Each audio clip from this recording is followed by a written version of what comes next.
किं च जगत्यां जगत् तेन त्यक्तेन भुञ्जीथा मा गृधः कस्य स्विद्धनम्।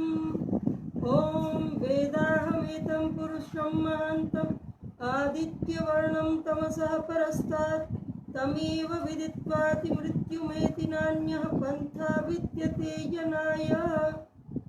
ओम श्री परमात्मने नमः। ओम श्री महाप्रभु श्री रामलाल जी महाराज की जय। योगीराज श्री चंद्रमोहन जी महाराज की जय। परम योगिनी श्री उमा शक्ति जी की जय। सर्वेभ्यो नमः।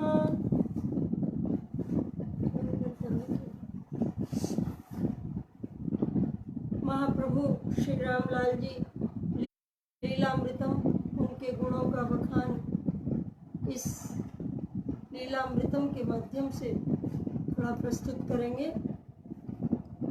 प्रभु रामलाल योग लीलामृत धारी, श्री मोहन अखंड उमा चंद्र चमकारी।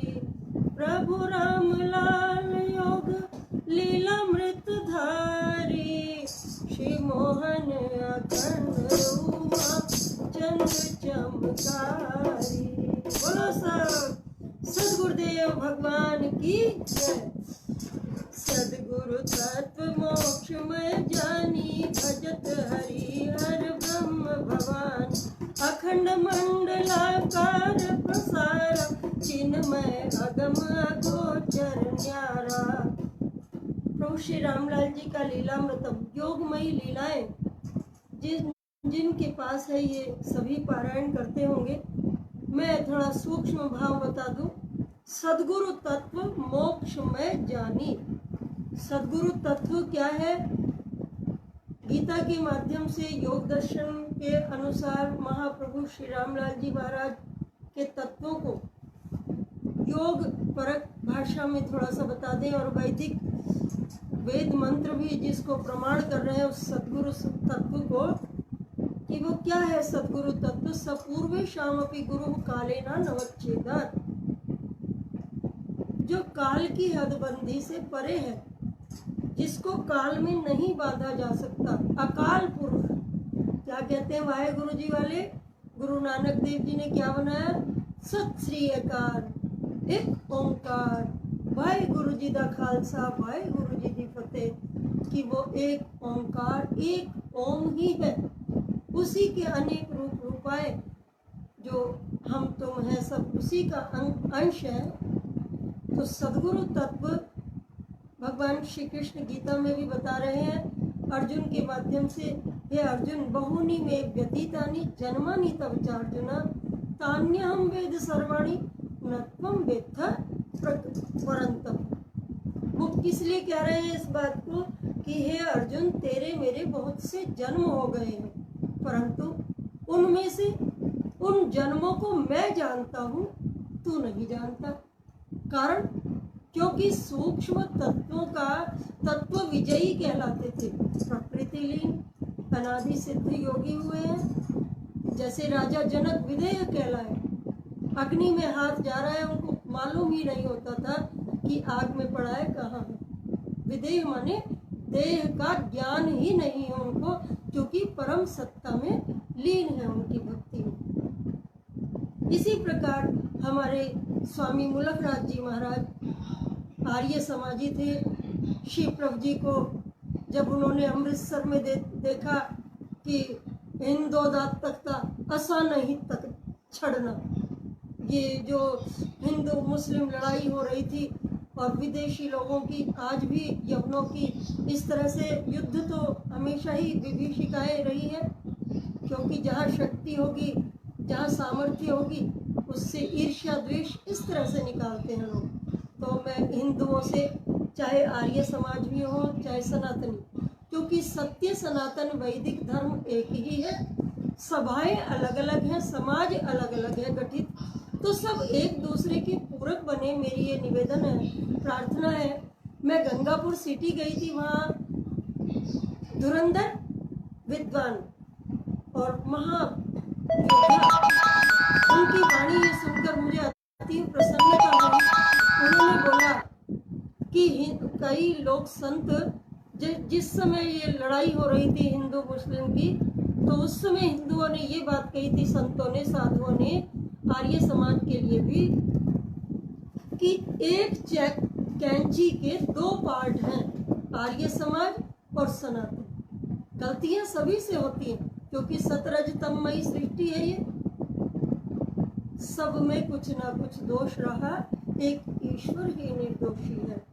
तो ये सोचना चाहिए हमें कि हम त्रिगुणमयी सृष्टि में हैं, जिनसे गलती हो वह गलती का सुधार भी करें, सीखें एक दूसरे से क्या कारण है, राष्ट्रभक्ति किसको कहते हैं और धर्म क्या सिखा रहा है हमें, सदगुरु सत्ता के बारे में। तो मुलक राज जी महाराज ध्यान में बैठे थे, आर्य समाजी थे, श्री प्रभु जी रेशमी वस्त्र पहने हुए थे। उस समय जो भक्त दे देते हैं गुरुओं को, संतों को, वही प्यार से पहन लेते हैं, क्योंकि भक्त लोग भी कह देते हैं जो हमारा दिया हुआ पहनो, हमारा दिया हुआ खाओ। कुछ सेठ लोग 3-4 बार खाएंगे माल पूड़ी खीर, 3-4 बार। गुरु माता जी भी कह देती थी, अरे तुम अपने मोटे मोटे पेट बनाओ, मैं तो वही खाऊंगी, मूंग की दाल और लौकी। और गुरुदेव भी हरी हरी सब्जियां पसंद करते थे, भगवान कृष्ण की तरह टिंडी घी, मक्खन, दही, दूध, और कहते थे ये देश है हरियाणा जहाँ दही दूध का खाए, सुख के हमारा गात नाटी। तो ये हमारा भारतवर्ष बहुत ही तपोभूमि रही है और दूध दही की नदियां बहती थी इस देश में। तो ये सदगुरु तत्व में विशेष तत्व बताए गए हैं।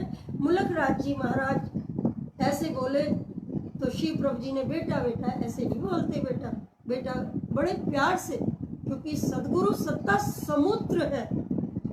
जिस प्रकार समुद्र में नदी नाले एक हो जाते हैं मिलकर के, उसी प्रकार मनुष्य, साधु, संत, ऋषि, मुनि सब सदगुरु सत्ता में के सामने बहुत छोटे से हम लोग कण मात्र हैं। तो श्री प्रभु जी उनकी प्यार से सुनते रहे और फिर बाद में श्री प्रभु जी ने कहा कि तुम्हारा किसी बहाने से, अपनी राशि दिखाने के बहाने से, अपना हाथ दिखाने के लिए कि लड़ाई में जाना है, तो प्रभु जी के पास पहुंच गए पूछते हुए। प्रभु जी ने कहा बेटा तुम संध्या करते हो कि हाँ, तो संध्या में बैठ जाओ। संध्या में बैठे तो संध्या में बैठते ही श्री प्रभु जी ने उनके ऊपर हाथ रख दिया सिर पर, और जब हाथ का स्पर्श हुआ, शक्तिपात हो गया, तो उनकी समाधि लग गई। जब समाधि लग गई तो काफी देर तक उनकी खुली नहीं। तो मुलक राज जी महाराज हमेशा तुरीय अवस्था में रहने लगे। तुरीय अवस्था योगी की चतुर्थ अवस्था बोली जाती है। परा, पश्यंती, मध्यमा, बैखरी। बैखरी वाणी को बोलते हैं, जो हम लोग बोलते हैं परा। परा ये है जो मूलाधार में रहती है, नाद ब्रह्म की साधना से इसको जागृत करते हैं शास्त्रीय संगीतकार लोग। ये प्रतिभा विशेष दी होती है परमात्मा की तरफ से, क्योंकि साहित्य संगीत कला विहीना साक्षात पशु कुछ विषाण। तो ये हर किसी में ये कलाएं नहीं होती। और सदगुरु तत्व तो संपूर्ण कलाओं का भंडारी है, सामर्थ्यवान शक्तिमान तत्व है। तो ये बताया कि तमेव विदित्वाति वेदाहमेतम, उस परमात्मा को हमें जानने में, हमारे लिए क्या जानने योग्य है, उसको हम जाने, ईश्वर को जाने कि वो सदगुरु सत्ता कैसी है। अविद्या रूप अंधकार से अतीत है, आदित्य वर्णम, सूर्य की भांति प्रकाश स्वरूप है। वेदम महान कवि पुरुषम, महान पुरुष को अहम वेद, मैं जानता हूँ पुरुष रूप में भी, और स्त्रियां भी, बालिकाएं भी, बच्चियां भी ब्रह्मचारिणी बन सकती हैं। मैंने बताया था द्विविधा स्त्रियः ब्रह्मवादिन्यः सद्योद्भश्य अग्निंधनम स्वगृह भिक्षाचर्या। और गुरुदेव, दादा गुरुदेव ने भी, उनका भी बड़ा उपकार है। और मेरे गुरुदेव योगी राशि चंद्रमोहन जी की कृपा, जो आज भी मेरे ऊपर उन्हीं के श्वास दिए हुए हैं, उन्हीं की कृपा है जो कुछ भी है रोम रोम से। तो उन्होंने मुझे ये विद्या दी वैदिक, जिसके लिए कहा गया कि स्त्री शूद्रम नादियाता इति श्रुति। स्त्री पढ़ सकती है, व्यास गद्दी पर बैठ सकती है, क्योंकि उरुधारा नारी डॉक्टर प्रज्ञा देवी जी मेरी आचार्य माने स्वयं लिखी स्त्रियों की प्रशंसा में कि स्त्री कुलाइनी भी है, घोषा भी है और अश्वाजिनी भी है, घोड़ों पर लगाम करने वाली, घोड़ों को तैयार करने वाली झांसी की रानी की तरह, और वेद को भी पढ़ सकती है। तो अनेक नाम दिए हैं स्त्रियों के, मंत्र भी हैं उनके नाम के फर्क के। तो वेदाह में उस सदगुरु सत्ता को हर कोई जान सकता है। जब हम हर प्रकार का प्रकृति में भोजन भी बनाया है, कर्म भी बनाया है, कुछ भेद है। स्त्री का स्वभाव कोमल है, अबला नहीं है, उसको अबला न समझा जाए कि दुर्बल है, जबकि पुरुष से 6 गुना शक्ति गुरुदेव बताया करते स्त्रियों में है, शक्ति में है। हम लोग आजमा सकते हैं कि भारत देश में, इस आर्यावर्त में कितनी शक्ति होगी, जो हम जैसे सभी लोग जिस पर थूकते भी हैं और मलमूत्र का त्याग भी करते हैं और सहन शक्ति है, फिर भी हमें फल फूल धान्य देती है। तो इस धरती माँ का हम ऋण है हमारे ऊपर, और यह यवनों के द्वारा इसके ऊपर पापाचार नहीं होने चाहिए। ये सभी का दायित्व है। हमें सभी को ज्ञान की रक्षा भी करनी है परमात्मा के दिए हुए ब्राह्मणों के माध्यम से, और सभी पढ़े वेदों का ज्ञान और ब्राह्मणों का सम्मान करें। ब्राह्मण की निंदा करेंगे तो हमारे अंदर भी ब्राह्मण है, हमारे अंदर भी क्षात्र धर्म है, क्षत्रिय भुजाएं हैं, उधर जंघाएं हमारे अंदर भी है। तो इनका जंघाओं का बल, वैश्य खाना पीना, हमारा खेती और गौओं की रक्षा करेंगे, रोज बता रही हूँ मैं। और शूद्र चरण छूते हैं हम तो परमात्मा के चरण छूते हैं। तो कैसे शूद्र छोटा हो गया, जब भगवान स्वयं ब्रह्म कह रहे हैं कि ये सदगुरु तत्व जाने। रामायण के माध्यम से माँ उमा भगवती जी, परम योगिनी श्री माँ उमा शक्ति जी बता रही है कि सदगुरु तत्व मोक्ष में जाने। संसार में जब तक रहेंगे तो सुख दुख द्वंद्व में पड़े रहेंगे। जब गुरुदेव मैं छोटी सी हुआ करती थी, 8-9 साल की, मुझे अपने हाथों से आसन कराया करते, योग साधना आसन। जीवन तत्व साधन के माध्यम से मेरी सांस की बीमारी दूर की, भुगतान भी लिए गुरु माता जी ने भी। गुरुदेव ने दर्शन देके मुझे औषधि बताई। मैंने बताया ना कि स्वाध्याय शीलस्य ऋषया मुनिया सिद्धार्थ दर्शनम यच्छन्ति कार्यम चास्य वर्तन्ते। हम जितना स्वाध्याय करेंगे, मंत्र जाप करेंगे, मोक्षदाता शास्त्रों का अध्ययन करेंगे, उस परब्रह्म की सेवा में, उसको समर्पण भक्ति से, ईश्वर प्रणिधानात्वा, प्रणिधान कहते हैं समर्पण को। जब हम उसमें भक्ति विशेषाद आवर्जित, हम उसकी भक्ति में अपने आप को भूल जाएंगे।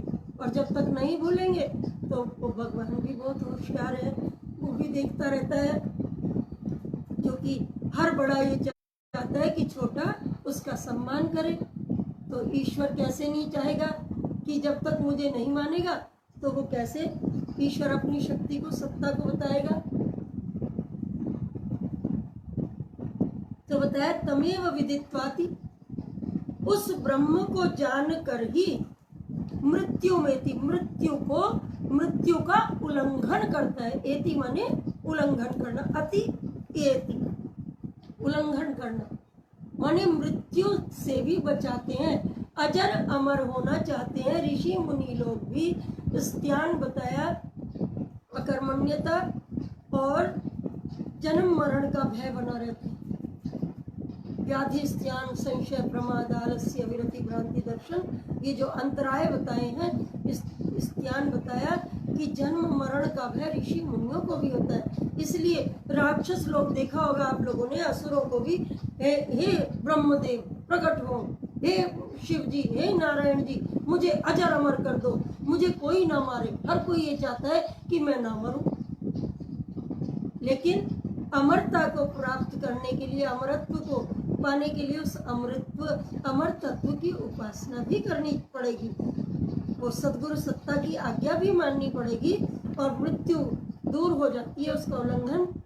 और फिर उस परमात्मा के बताने का और कोई माध्यम है ही नहीं। उसको ही जानने से हम संसार के सुख दुख से दूर होंगे, और मृत्यु से अमरत्व की ओर हमारे ऊपर कृपा हो जाएगी कि हमें मोक्ष की प्राप्ति हो जाएगी। गुरुदेव मुझे अपने हाथों से जब गर्भ आसन किया कराया करते तो कहते पड़ी रहे सारस्वतम ब्रह्मचारिणी, पड़ी रहे। उनका संबोधन दिया हुआ है। ब्रह्मचारिणी भी हम तो जानते ही नहीं थे कि क्या होता है, तो ये भी उन्हीं की कृपा है कि ईश्वर की याद आ जाए मन में। नहीं तो संसार में इतना आकर्षण दिया है परमात्मा ने, कभी खाने में, व्यापार में बुद्धि रहती, खाने पीना सोना जगना घूमना, ये सभी के मन में होती है वृत्ति। तो ईश्वर का चिंतन भी हो जाए। ये गुरु माँ की कितनी बड़ी कृपा है कि सदगुरु तत्व मोक्ष में जानी, भजत हरिहर ब्रह्म भवानी। माँ उमा भगवती के माध्यम से बताया गया अखंड मंडलाकार प्रसाद। अखंड कहते हैं जो कभी भी खंडित ना हो। अब कहते हैं जी हमारी तो श्रद्धा रही नहीं, हमारे तो भक्ति है नहीं, हमारा तो काम किया नहीं सदगुरु सत्ता ने। कहते हैं कि हम भी कह देते हैं, हम भी लड़ते हैं उन्हीं परमात्मा से, उन्हीं से प्यार में लड़ना भी होता है। क्योंकि भागवत में भी बताया गया है कामम क्रोधम भयम स्नेहम ऐक्यम सौहार्दमेव। जैसे एक माता पिता से बच्चा कहता है, जिद करता है किसी भी चीज के लिए, लेकिन माता पिता उसी चीज को देंगे, उसी वस्तु को देंगे, उसी संपत्ति को देंगे जो जिस योग्य होगा। ऐसे ही सदगुरु सत्ता भी है। सदगुरु सत्ता का उपकार हमारे ऊपर क्या है कि वह भी हमें सोच समझकर कि हम किसके लायक हैं। जिस प्रकार हम जिद करने लगे कि हमें रसगुल्ला खाना है, तो डॉक्टर मना कर देता है, मधुमेह का रोग हो जाता है। जब डॉक्टर के मना होने से फिर वो नहीं खानी चाहिए, फिर भी खा लेते हैं। सचिव वैद्य गुरु तीन जो प्रिय बोले भय आस, राज्य धर्म कुल तीन को वेगी होई है नाश, मनीषिणा संति न ते हितेषु, सत्यम ब्रूयात्मा प्रिया सत्यम अप्रिय। कुछ लोग कहते हैं कि ये तो डांट के बोलते हैं, लड़ते हैं, गुरु डांटते थोड़ी है, गुरु तो प्यार करते हैं। अरे सचिव तुलसीदास जी क्या बता रहे हो रामायण के माध्यम से, रामचरितमानस के माध्यम से, कि सचिव कहते हैं मंत्री को, राजा का मंत्री यदि राजा से झूठ बोल देगा राज्य के बारे में कि क्या हो रहा है, तो क्या हो जाएगा, अनर्थ हो जाएगा। वैद्य डॉक्टर यदि अपने प्रिय बोल करके पैसे कमाने लगे और वो अपने पेशेंट का, रोगी का मीठी खाने को कह दे औषधि, तो क्या हो जाएगा, वह उसकी बुराई हो जाएगी, प्रशंसा नहीं होगी गुरु की। सचिव वैद्य गुरु, गुरु को ये प्रलोभन हो जाए, लोभी गुरु लालची चेला, दोनों नरक में ठेलम ठेला, और गुरु भी लालची हो जाए और चेला भी, तो नहीं। सत्य ज्ञान प्राप्त करना है, उस परमात्मा से डरना है, तो सत्य का ही गुणगान करें। अखंड मंडलाकारम, अखंड तेजों में है, जिसका तेज प्रकाश जो कभी भी गोलाकार है, वो प्रकाश कभी भी खंडित न होने वाला। तो हम भी प्रभु से यही प्रार्थना करते हैं कि हे प्रभु, हे परमपिता सद्गुरुदेव भगवान, हमारी श्रद्धा भक्ति बनी रहे। चिन्मय अगम, चिन्ह मात्र जो हमारे अंदर चेतन सत्ता है, वो प्रकाश, वो अगम अपार अगोचर ज्ञान, अगम जो हर कोई नहीं प्राप्त कर सकता और बिना ईश्वर भक्ति के नहीं मिलेगा, और प्रभु की अगोचर है, इंद्रियों से परांचिखानी व्यतनत स्वयंभूस तस्मात् परं पश्यति नान्तरात्मन, कश्चित् धीरा प्रत्यगात्मानम् इक्षता वृत्त चक्षु अमृतत्वम् इच्छति।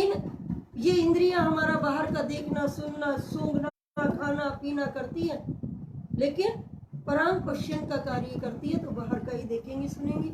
लेकिन इन्हीं को प्रत्यगात्मान, प्रति अंदर जो गम प्राप्त कराने लायक है, उस ब्रह्म को कौन, कश्चित धीर, कोई एक धीर वीर ही, धैर्यवान पुरुष ही, दृढ़ संकल्पी, उत्साही, ब्रह्मचारी, शक्ति वाला ही, सदगुरु में निष्ठा वाला ही उस पर ब्रह्म को प्राप्त कर सकता है। इसलिए उस अखंड मंडलाकार का चिंतन करेंगे, जो हम सभी निरोगी हों, सभी स्वस्थ हों, सभी का कल्याण हो। 2 मिनट की धुन करेंगे। गुरुदेव जय जय, सदगुरु जय जय, अखंड ज्योति प्रभु राम लाल जय जय। गुरुदेव जय जय, सदगुरु जय, बोलेंगे सब, अखंड ज्योति प्रभु राम लाल जय जय। गुरुदेव जय जय, सदगुरु जय जय, अखंड ज्योति प्रभु राम लाल जय जय। गुरुदेव जय जय, सदगुरु जय जय, अखंड ज्योति मां शक्ति जय जय।